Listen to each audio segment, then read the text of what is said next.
Snaps for losers, man. I don't get involved in that stuff, but Angel Rashad Milligan rolling out. That's a good question.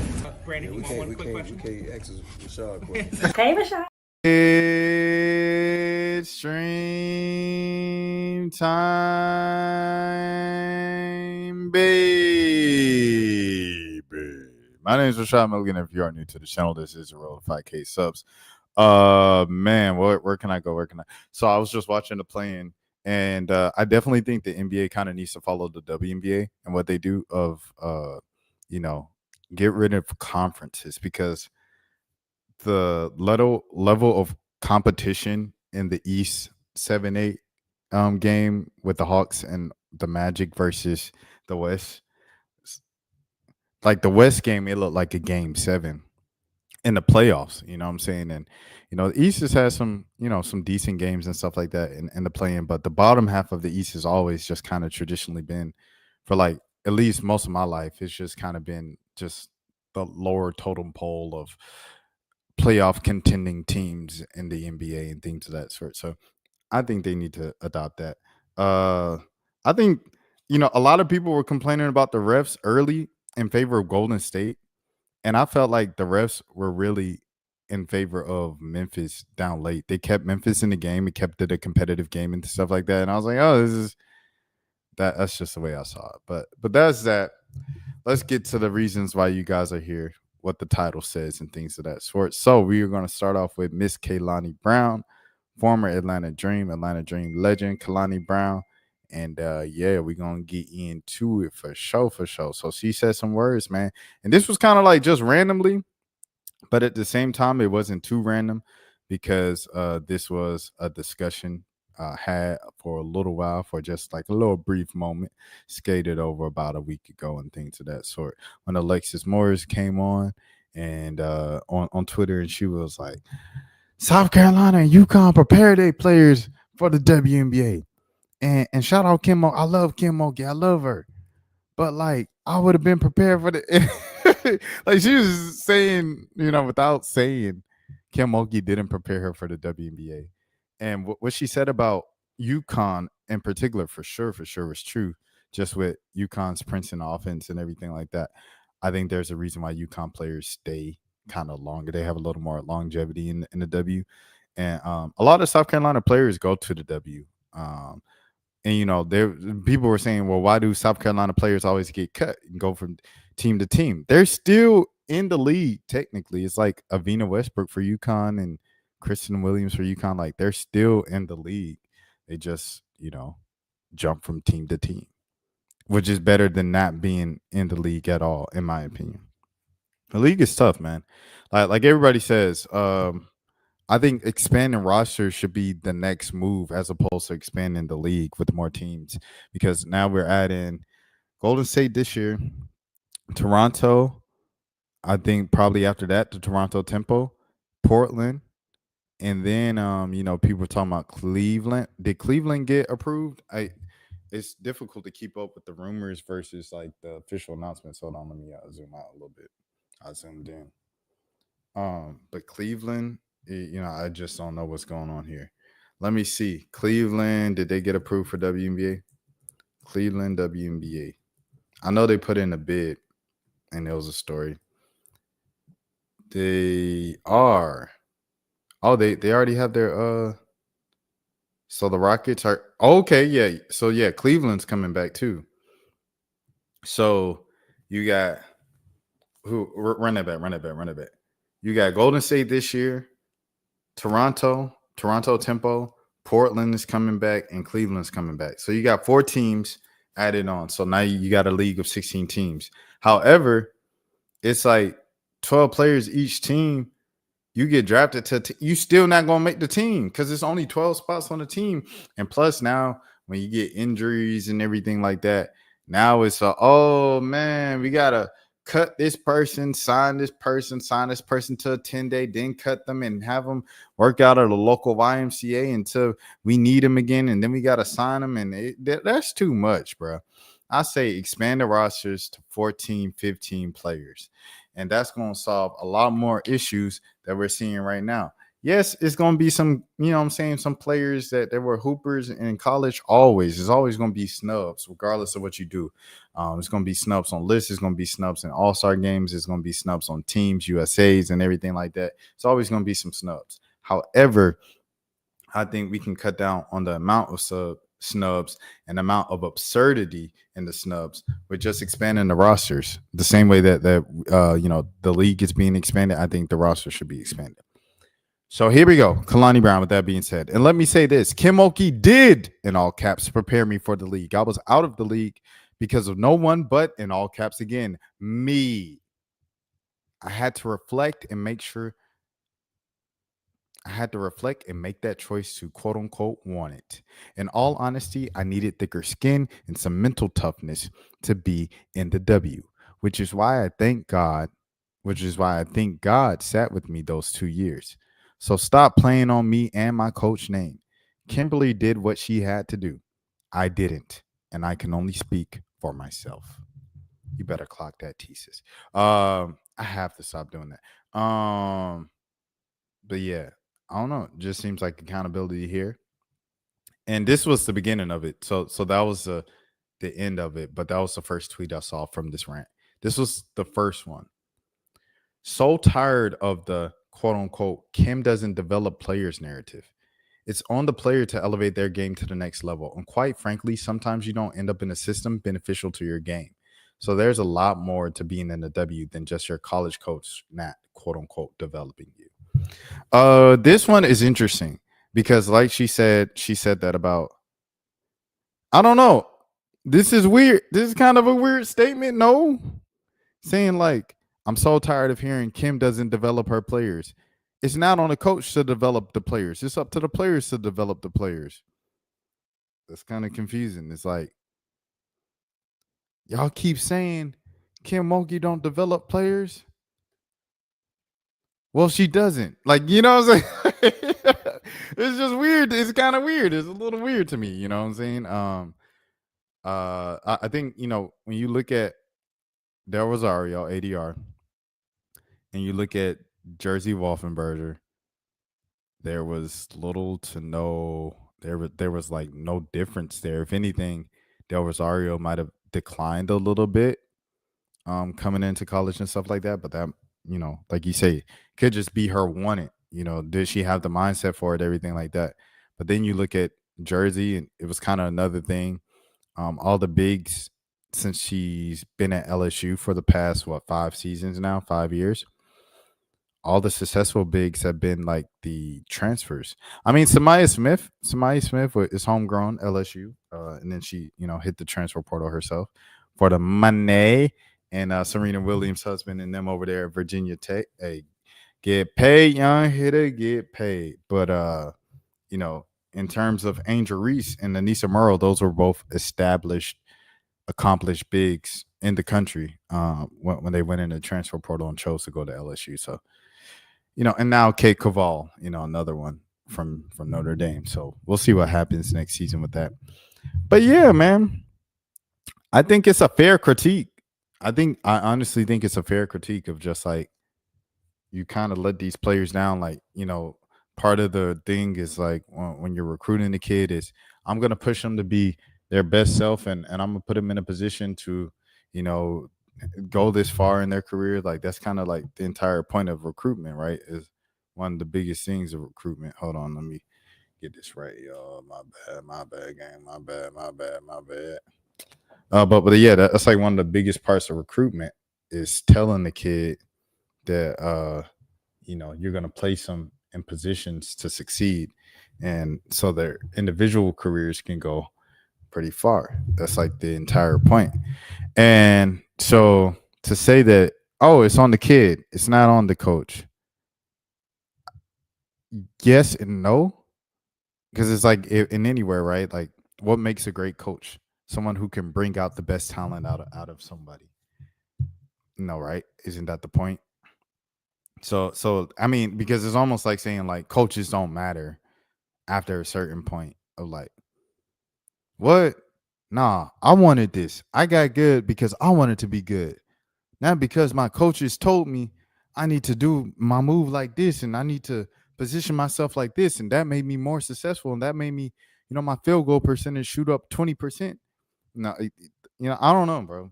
That's just what I'm thinking about. Like, coaches matter, right? And large part of recruitment speeches is like, come here if you want to be developed into the best possible player. What do you want to do? What is your goal? And if a kid says to get to the W, I can't guarantee. Look, I'm not going to sugarcoat things with you. I watch enough movies with this. I'm not going to sugarcoat things with you. I cannot guarantee that you will go to the WNBA. But I can promise that if you give me 110% in everything that you got every single day, every single workout, every single rep, every single practice, I'm going to do whatever it takes to get the best out of you for this program and for your career, for you to ultimately achieve your goal of getting to the WNBA. So, you know what I'm saying? Like, if that's what you tell me when I'm recruited, don't tell me 2 years later, like Aaliyah Del Rosario, like ADR was what? The 6th ranked player in the country, 5th ranked player in the country, 5-star, McDonald's All-America, all these things. Don't tell me you're going to get the best out of me on my mama's couch. And then 2 years later, we ain't made no type of progress. Like, I'm still struggling with the same stuff and still shocked by the same things that I was shocked by as a freshman with the college game and the adjustment to it. So, like, yeah, I do think coaches should matter, right? I also, I'm all for accountability here. I think at the end of the day, when it comes to anything in life, everything always comes back to you. It lands back on you. Whether or not you think you're in the wrong or right, the accountability always lands back on you. I have this thing of ever since I moved and I see Zion close up, like my entire idea, like I've been kind of radicalized about my perception of Zion Williamson and all the narratives that are thrown on him nationally, seeing him day to day and seeing the reasons why they look how they look, and say, oh, he only played so-and-so games this year. Okay, well, when he came back in January, they held him out on back-to-backs, and he himself said he wanted to play in back-to-backs. He said he felt like he could. In the games that he did play, he played his best basketball, reportedly came back in the best shape of his career, the lightest weight since he's been in the NBA, reportedly, and it looked like it on the court, like he was dominant and things of that sort. Of course, they lost a few games. They got blown out a couple games that were ugly and just kind of inexcusable. But at the same time, it's like, who was he out there with? It was like Trey Murphy and nobody else. So, and that's respect to CJ McCollum. That's respect to Jose Alvarado. But in terms of what you thought you were going to get coming into the season of DeJounte Murray, Brandon Ingram, Herb Jones, Trey Murphy, Missy, what was kind of like a delightful surprise and things of that sort of great draft pick. You just thought you were going to be able to go 6-7 deep of quality NBA talent. And that's not what he was dealing with. So, yeah, of course, some nights they got blown out, but he still got his in those games and still played very well above his competition. I say all of this to say, well, that might be my perspective. And I could say, well, Zion did this, Zion did this, Zion did that. On the outside looking in, you look at that sheet and it says, how many games did Zion Williamson play out of 82? And you say 33. The numbers are the numbers. And, regardless of what the scenario was and what the context is, sometimes you just have to hold yourself accountable, bro, because people aren't going to give you the benefit of the doubt. Like, you see how Shannon Sharp, and I was just watching It Is What It Is today. Cameron was making jokes about him. Stephen A. Smith was calling him, considering him a bust. And he said, I'm glad that Stephen A. acknowledged, not because of his talent, but because of his lack of availability. So, yeah, man, I don't know. It all comes back to accountability, because regardless of what the context is, regardless of the external factors that might have affected the results, nobody cares. In the words of Donald Glover, Latonia, nobody cares. It's kind of just what it is. So if nobody cares, at the end of the day, coach is hating. They not trying to play me. They not trying to do this. At the end of the day, you got to look in the mirror. What can I do to get on the court? We was interviewing Josh Powell one time a couple years ago, and we were talking about Bol Bol, because Bol Bol just got traded to the Pistons. I was like, Bol Bol's one of them. He said, I don't know, bro. I see the toys. I said, nah, bro. Like, you seen him in a bubble where he blocked the shot and he came up, brought the ball, got the rebound off the block, brought the ball up, and then hit a three from the logo, bro. Bo really like that, bro. He said, look, if you can kill, you going to kill. And that's what he just kept saying. He said, kill is kill. Speaking of Tay-K, I'm just kidding. Not yet. But that just taught me a lesson, bro. That taught me a very, very valuable lesson. In the NBA and the WNBA and the pro ranks, if you really like that, you're going to get your opportunity to show that you're really like that. And if you're not like that, it's not because the coach was hating. It's not because the system wasn't made. It's because of you. And that's much like the real world. You know, if my channel isn't, performing well, if this isn't going on, if something isn't going happening at work for you, at the end of the day, the person that can control it is you. Your manager hating on you, your supervisor hating on you, they trying to stifle you, they nitpicking at your work every single move you make. Guess what? At the end of the day, you can control what you can control. And that's accountability. So shout out to Kalani for pointing out accountability. I'm all for that. And at the same time, on this one, on the initial tweet, I'm a bit confused too, because it's like for college kids, like, isn't the whole point of college kids to go to a place that's going to develop them to get better? Like, I see when I look at certain players throughout college, like their freshman year to their senior years, it's like, okay, they cleaned up this, they cleaned up that.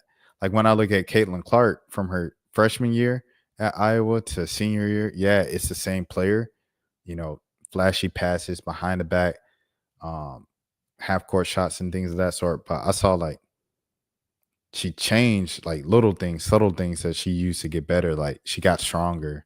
She got in the weight room. I wouldn't say she learned how to dial back her emotions, because she what was she like led the league in technicals last year if it wasn't Diana Taurasi. So like she's still pretty emotional and like can get out of the way and can make sporadic turnovers with her flashy play and kind of playing at such a high pace and things of that sort, where other teammates might not be able to catch it on the same wavelength. But you see little tweaks in players' games from years to years. You don't see it. Flage. But Flage said she was kind of doing that on her own, like, what I'm saying, waking up 4 a.m. workouts, 5 a.m. workout, all of those things and sort of like that. So yeah. That's what I have to say about that. I think it's a two-way street, bro. Like, yes, it's on the players. At the same time, it's like, what are the coaches for? The coaches, it's particularly in college, bro, because Kim Mulkey's getting paid how much? Hold on. Kim Mulkey contract. We pocket watching tonight. Kim Mulkey signed a 10-year contract, and she's scheduled to make $3.65 million by the end of 2033 to 2032 to 2033. Her previous deal was for $2.5 million per season. So she's making over, nearly $3.5 million a year. You're not making that money for you to be like, it's on you to get better. Like that doesn't even make sense. Like, you're getting paid millions. I'm the kid fresh out of high school. You're the one supposed to teach me. Like, I'm the student, you're the teacher. And you're a very wealthy teacher.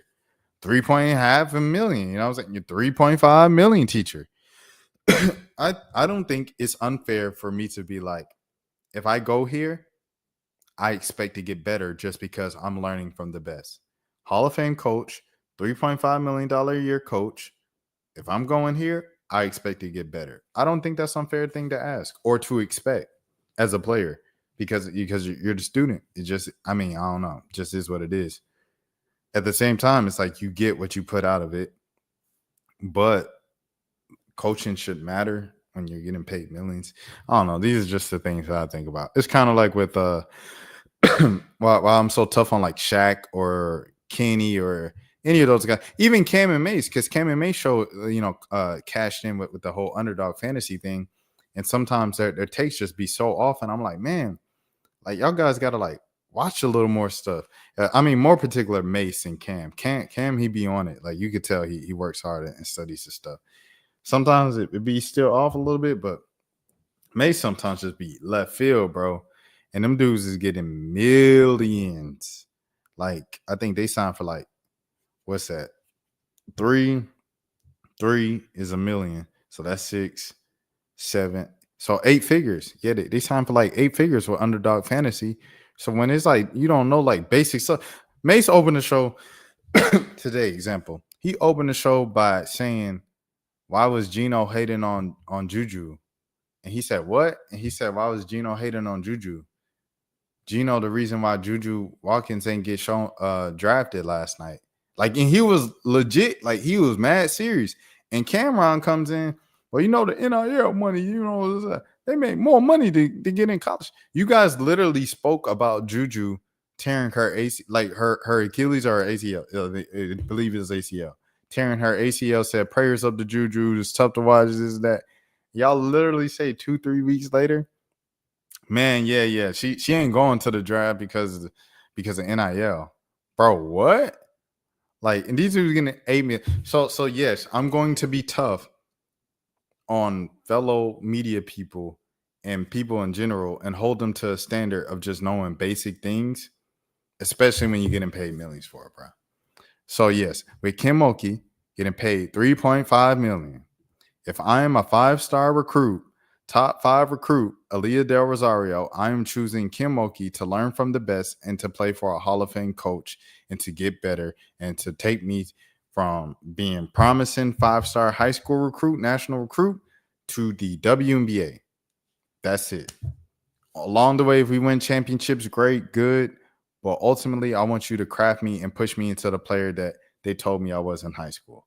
When I talked to Flau'jae in high school, and I asked her why she chose LSU, she said, obviously, you know, playing for a Hall of Fame coach. I want to play for a Hall of Fame coach. And she really believed in my music vision and things of that sort. And I feel like it was just a perfect marriage. She's really going to push the right buttons. And, you know, Angel Reese was talking about how Kim Mulkey pushes the right buttons. So push the right buttons on the players that need to be developed. And it's the same thing. It's not just on Kim Mulkey. South Carolina as well. You know what I'm saying? Don is not innocent. And salute to Dawn Staley, amazing Black woman and just figure in the world of women's sports and female athletics and things of that sort, dating all the way back to her playing days.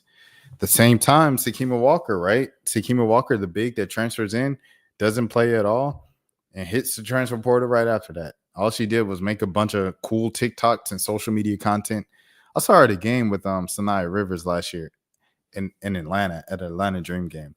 And I was like, it looks like Sakima, but like she never played with Sanaya at South Carolina. I don't know why my thinking was just like she'll just be with her teammates. But yeah, I don't know. You just got to look at things like that. Like, why is with the conversation of Lay, if we want to talk about it, Lay Butter and things of that sort, like, why wasn't Lay still starting? And it was like, well, Lay has to, she knows the work she has to put in and the things she has to do to get on the court. Defensive reads and, you know, just kind of general IQ things and knowing when to do a no-look pass and when to just do a regular pass, knowing when to do a jelly lay and when to just do a regular lay. All of those things play a part into it. But we saw the same player from freshman year that we did this past season.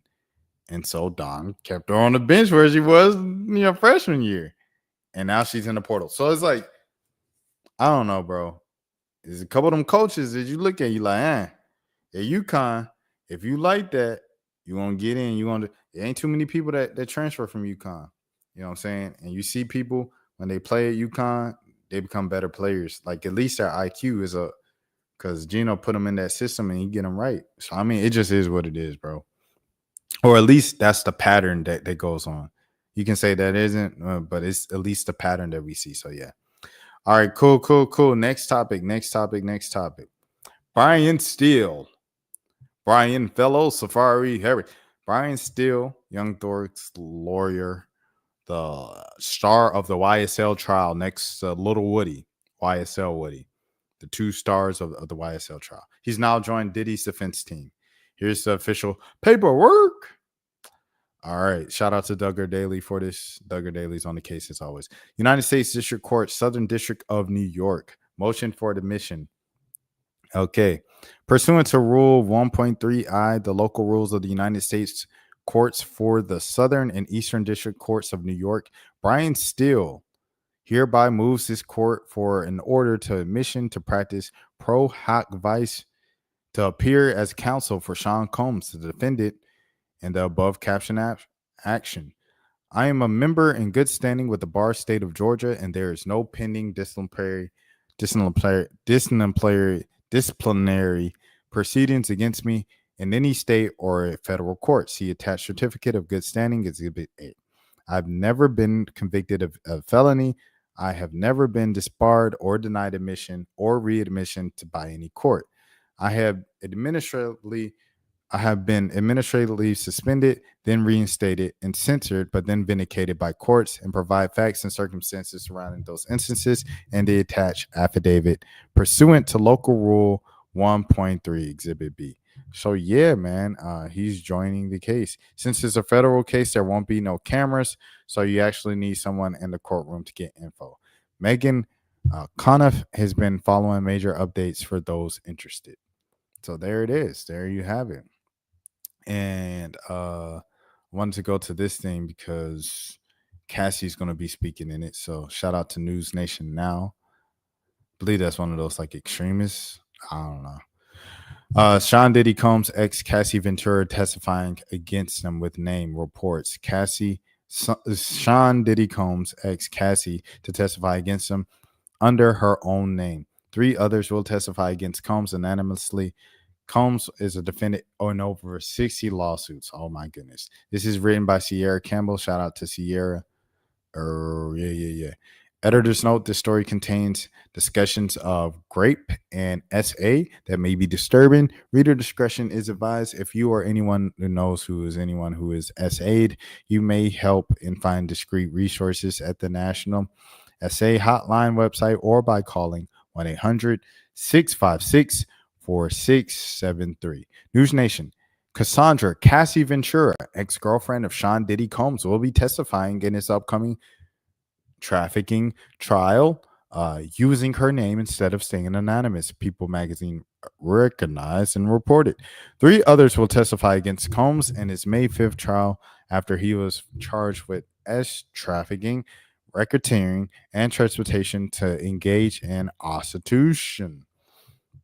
Court motion shows Casey Ventura will not testify anonymously, reports. A motion reportedly filed Friday, April 4th, and it showed the prosecutor said victim 1 would not be testifying anonymously. People confirmed that the 38-year-old Ventura is victim 1.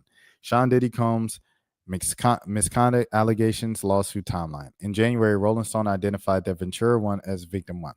The filing reportedly said 3 others will be testifying anonymously.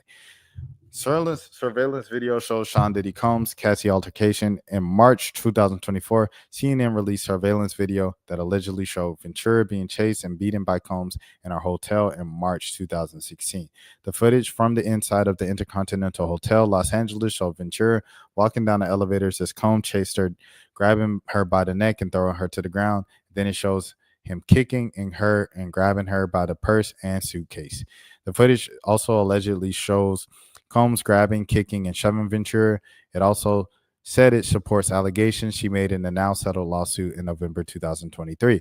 Combs' legal team had claimed in a filing that CNN altered the footage by buying the only copy, uploading it to free editing software, and edited the original. All CNN video footage was substantially altered in significant respects. The letter to the judge, Aaron Sherbermian, read, this includes covering up the timestamp and then changing the video sequence. It also includes speeding up the video to make it falsely appear that the actions in the video taking place are faster than they are.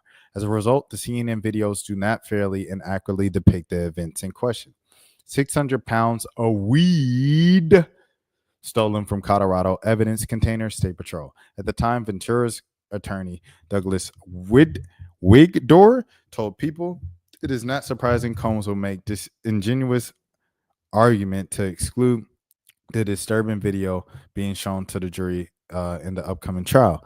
I'm confident that the video fairly and accurately represents what happened, will be admitted into evidence, and Combs will be held accountable for depravity. Oh my goodness. Sean Diddy Combs received additional charges in April. Jeez Louise. Combs was first charged in September 2024 with 3 counts of racketeering, as trafficking, and transportation to engage in prostitution. His latest indictment, which made public on April 4th, was one more count of trafficking and one more count of transportation to engage in prostitution, according to the Associated Press. The indictment allegedly claimed that those charges related to the second victim. It alleges that, according to people, that Combs and his associates lured people in under the pretense of a relationship before using force, threats of force, and coercion to get those individuals to participate in freak-offs. Prosecutors described those as elaborate and produce performances that Diddy allegedly coerced others to do. Combs is currently in Brooklyn Metropolitan Detention Center, where alleged United Healthcare CEO Luigi Mangione resides as he waits for his trial on his federal charges to start. He's pleaded not guilty to those charges. He is also named a defendant in over 60 lawsuits that accuse him of misconduct, according to people. Combs has also denied those allegations. So it's getting real. I believe the trial is getting started in the next couple of weeks. I saw something that said the trial might get postponed again today, but it is expected to get started in the next couple of weeks. So we'll see what happens to Diddy in the trial and what Cassie says on the stand, and go from there. I think it'll be interesting to see what Cassie says on the stand, especially after coming out with previous accusations and then eventually settling with him. So maybe that's something that they ask. Why did you settle on the things that you said? And I don't know. We'll see. I guess we'll learn more. Okay. Next thing is Kyren Lacy's attorney. He apparently he spoke his truth on what happened with Kyren Lacy in the case. So yeah, he seems like very, very kind of set on this thing of Kyren was going to beat the case. So yeah. Go from here, Matt. I'm not stopping. I will not stop until what I know is divulged and what is told and that story is done. I firmly believe today, and I'll never take this back, if it was you or I or anybody else, the investigating agency would never have brought charges against us. There's another human in this case that is a defendant in the civil lawsuit. She's not charged with crime. I'm the very, very, very strong opinion, if we're coming to a proportionment of fault here, it wouldn't even be close. I stand by what I'm saying, and I'm not backing off. I might have to skip. I will never back off of that. Not for him, not for anybody. It's never going to happen again to somebody else. Not this way. Yeah. Too many things you find out after the fact that go, that's interesting. That was ignored. Or that's what your expert says. Well, how about what this investigation says? You know, you watched an accident. Let's be very clear. You were so close. You didn't get in a collision with the vehicles in front of him. Mr. Herman was in front of him, his vehicle, at the time that this happened. He watched the accident happen. The second car in oncoming traffic, whatever they were doing, goes into the other lane.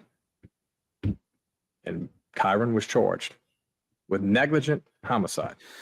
Think about that. Hold on. This is interesting information we're getting right now. What did he say? This happened. We were so close. You didn't get in a collision with the vehicles in front of him. Mr. Herman was in front of him, his vehicle, at the time that this happened. He watched the accident happen. The second car in oncoming traffic, whatever they were doing, goes into the other lane.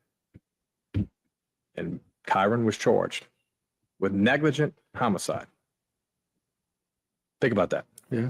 This is interesting information we're getting right now. This is the tip of the iceberg of information, but the initial reports that he fled a scene, he did this, he did that. You know how many people see wrecks every day and don't stop? That doesn't mean you don't care about the person, if they were injured, how they were injured. Huh? Y'all believe that? Y'all believe that? That Kyren Lacy saw someone get hit and he drove around it? Y'all believe that? Injured. There's so much that you don't know. And frankly, in that initial report, that it is exactly what it is. Yeah, do they have a picture of Kyren's car from the accident? Kyren Lacy car accident. Like, are there photos of? Okay, these are the photos.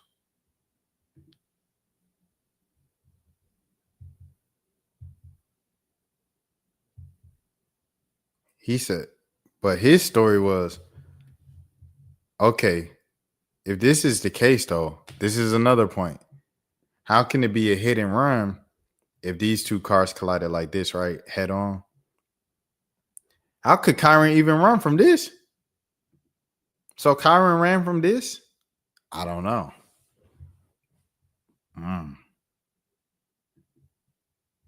This is makes you think. I don't know, man. So state police handled the initial They did. report. Okay, so what would be your next step as an attorney? Have you thought it out yet? I know it's very emotional time for you, right? I have, and that at this, I mean, I told you that before this interview started. There's certain things I will not divulge, but I can promise you this is not over, and I'm not stopping. I'm very convicted in how I feel on this. I've done this too long, and I knew from day one, where this was going. It makes me sick. There's nothing else I can say. I'm not happy. I'm not sleeping. I'm not eating. Who gives a damn about me? I'm just saying that's where my head's at right now. I don't need to say anything else. All right. It's all been thought out. And I want the truth told. Well, Matt, we appreciate. So I guess, like he said, this is just the tip of the iceberg. We'll see what happens in the coming months and the coming weeks. And yeah, man, just that's interesting though. That's an interesting take. That's an interesting take. Prayers to the Lacy family and prayers to the veteran family as well of the elder gentleman who lost his life as well. So for sure. All right. Tay-K got 80 years, bro. I haven't watched this video, so I want to see it. What happened? It's just 15 seconds, so I just want to see it. And also, things like another phrase, rob a nigga shoes, rob a nigga lace. You remember that? Hey, yo. No, I know that. And also, Hey, yo. Yo, you know what's crazy about that song? So I was literally watching the music video for the race because it was, I was looking up I was trying to see some like footage from today of the sentencing. And while I was looking it up on Twitter, someone had the race up there and stuff like that. So I was like, oh, okay, the race. In the video, he says, I don't know if you guys noticed. Hold on. I'm about to pull it up. But in the video, he says, he said, we gonna be eating good noodles. When he say we gonna be eating good noodles every day, he says, free pimp. I did not know what he was talking about. He talking about this dude, his name like Jalen or whatever. For those of y'all who don't know, who haven't been following the case, this guy right here is a young man that encouraged Tay-K to do what he allegedly or do what he has been convicted of doing with this 2017 case with the fallen, photographer and things of that sort. With the unaliving of the photographer in 2017. He was the one that was with him, the much older, bigger homie and stuff like that. That when they pulled over, when they went over to the Mexican restaurant after the fact, he high-fived him and said, congrats on your first body. And he the one that went into, which he's been convicted of now, they went into the boy's wallet after he was unalive and got mad that he only had $10. It was this dude right here. And so when Tay-K in that song, in the music video, he say, we gonna be eating good noodles every day. Free pimp. Uncle Taylor Tui, Tay-K paid the way. You're a simp. Like, a beat. I was trying to beat it, and y'all know the rest. But in that, he was talking about pimp, this kid right here. And not only did he talk, like he literally pulled up a like his mugshot And I never noticed that. Never realized that. That's crazy. It's crazy, but it's also crazy. Like people use this stuff against you in court. Like, cause you would think you know what I'm saying, safe from the art and everything. Oh, it's art, it's entertainment, it's this and that. But I feel like you giving them a layup when you just tell like that much, bro. It's too much dry snitching, man. Man, RP MF Doom, bro. Rap snitches, telling all their business, having a court and handing all drug dealers. Did I see their calculator? Yeah, it's right here. But at home labor hunters on another kid. All right, cool.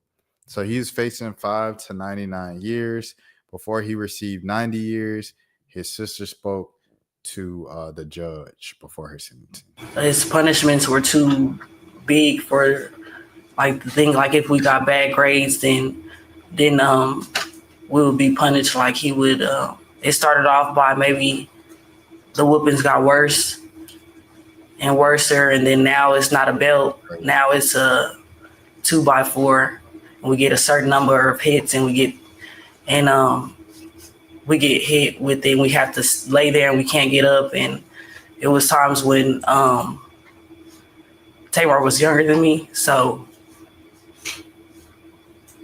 Tamar was younger than me, and he would cry, and just maybe they would think he was overdramatic, so they would tie him down to an ironing board, strap him down, like stuff like that. And you said that these were examples of over-disciplining you both for things in the house? Maybe bad grades, maybe like, yeah, just bad grades and stuff like that. We weren't bad kids to be doing going and doing anything we didn't have any business. We were too young, and we moved around a lot to know what's going on in our outside world. We were just learning. So it would be stuff like bad grades and stuff like. Were there ever any signs that you were being hurt this way? Things that other people would notice? Yes. Give me some examples. Bruises, busted lips, noses. People have witnessed before. Did any of these things ever come to the attention of your teachers or other adults outside your house? Tamar's teacher noticed. Okay. What happened when she noticed? I wasn't there the exact moment. A certain teacher took maybe noticed Tamar, and Dang, that's crazy. That's crazy. Okay, so let's do the math, man. Let's do the math. Okay, hold on. Where we at? Where's the 55? Okay, so 55 years, that was 2019. 2019 was 55 years, right? So 2019 is now 2016. So that was 6 years ago. Tay-K is now 24, so he got sentenced when he was 18. 18. So 6 off of okay. 18. So we're gonna start off with 18. Okay. 18 plus 55. So he was gonna be in there until he was 73. Now today, he was sentenced to 80 years. Hold on. How you go back? Okay, so he won't get out of prison until he's 153 years old. It's not looking so good. It's not looking so good for Tay-K, man. He's gonna have to be 153 years old. To see the judge not playing with him at all, playing no games, man. 80 years is insane on top of 55. And it's like, you can say, oh, it was just, bro, 2 bodies and attempted robberies and attempted body as well. That's kind of crazy, bro. Before the age of 18 and then rapping about it and then putting like songs and bragging with the wanted, like those stuff is crazy, bro. That's pretty crazy. And I know some rappers might have gotten away with some stuff. You know, I was listening to an older rapper. I ain't gonna use no names because I ain't snitching. But I was listening to an older rapper, his old stuff that I used to listen to all the time growing up, but like the radio version I would listen to. And the dirty version was much different. And the dirty version would have like just discrete ways of how they would like just, you know what I'm saying, unalive folks. And I was like, this is insane. And those people would eventually say in interviews, they was like, well, we would talk about what we were doing like years after the fact, you know, after the statute of limitations. These guys are doing and rapping what they talking about right now. And that's the difference between these youngins and us. I want to go back to what the his sister was saying, man, at the end of the day, because I think this is very important, just a very important thing to just acknowledge. Like it was almost like life was set up for him to fail. You know what I'm saying? To be placed in a certain environment, to have, you know, to be treated a certain way in a hostile environment and things of that sort. It was almost like it was set up for him to fail. The things that the media is being fed to him and the thing that people like, hold on, give me a second here to pull it back up. And to have people like this moron, you know what I'm saying? Like, as your OGs, as the people you looking up to, as the people you learning from. It gets real sad, bro. It's real sad. Like, because a lot of people, they join gangs or whatever you want to call them and stuff like that. They join them to feel a sense of community, to have a family, because they feel like their family is a bit too disconnected or too chaotic and things of that sort. And so it's just really sad how at the core of like the kid being evil and, you know, just a you know, the cool rapper that don't care, like, oh, I did it, I do it again. You see all his music videos is like the props and stuff like that, just like pointing to the camera, and he's just like loving it. Like his album cover, he holding it on the kitchen, you know, the kitchen counter, y'all know the album cover, everything like that. Like that was just his whole kind of persona. And while he's like, oh yeah, I'm so bad, like I do this, yeah, I do this for a living, everything like that. Beyond all of that, on the inside is a broken child.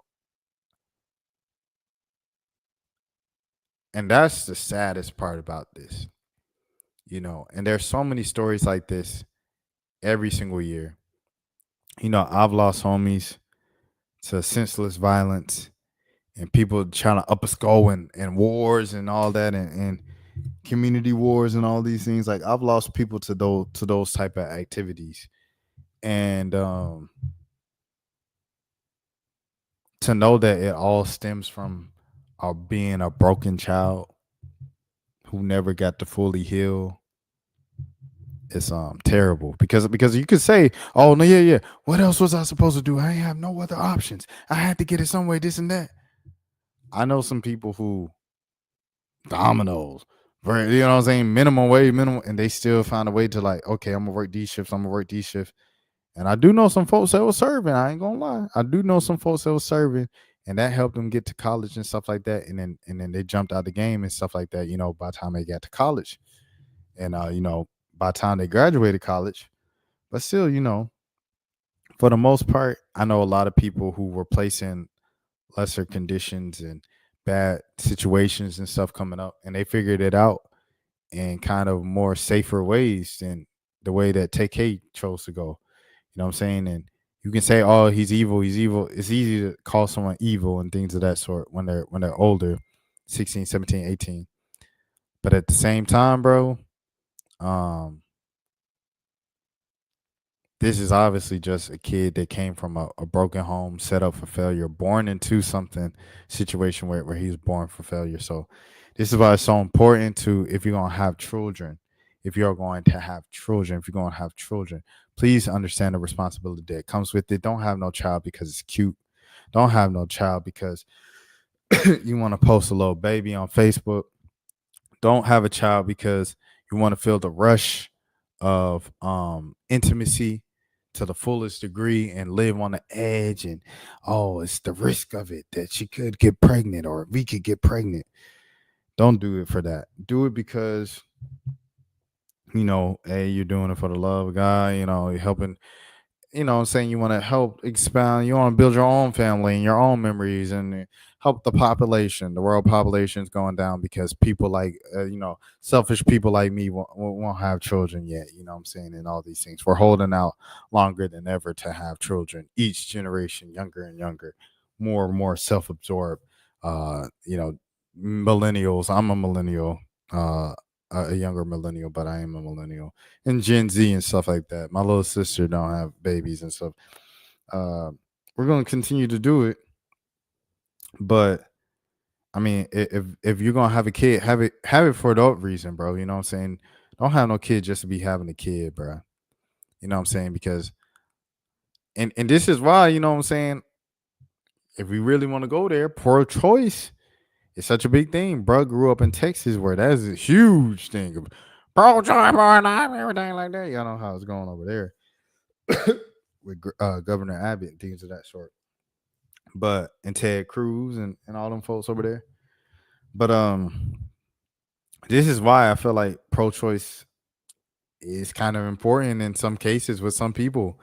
Because if they're born, you know what I'm saying, pro-life, everything like that, they just set up for failure, bro. They're not placed in the best positions to succeed. And yes, we're not God. And yes, some people have overcome every obstacle and become NASA, you know what I'm saying, rocket scientists and all of these things. But at the same time, bro, it's like, you know what it's going to be with these folks, with some of these folks, man. Statistics show the probability is it's going to be more kids like a Tay-K than a kid like a, I don't know, Gail King who went up into space. He ought to did that. But yeah, man, that's all I wanted to say for today. That's all I have for tonight. 51-minute stream, W stream. My name is Rashad Milligan. As always, this is the road 5K subs. If you are new to the channel, please take care of yourselves, and I will see you tomorrow. Or I will see you tomorrow. That's for losers, man. I don't get involved in that stuff, but. Angel Rashad Milligan rolling out. Yeah, we can't ask Rashad questions. Hey, Rashad.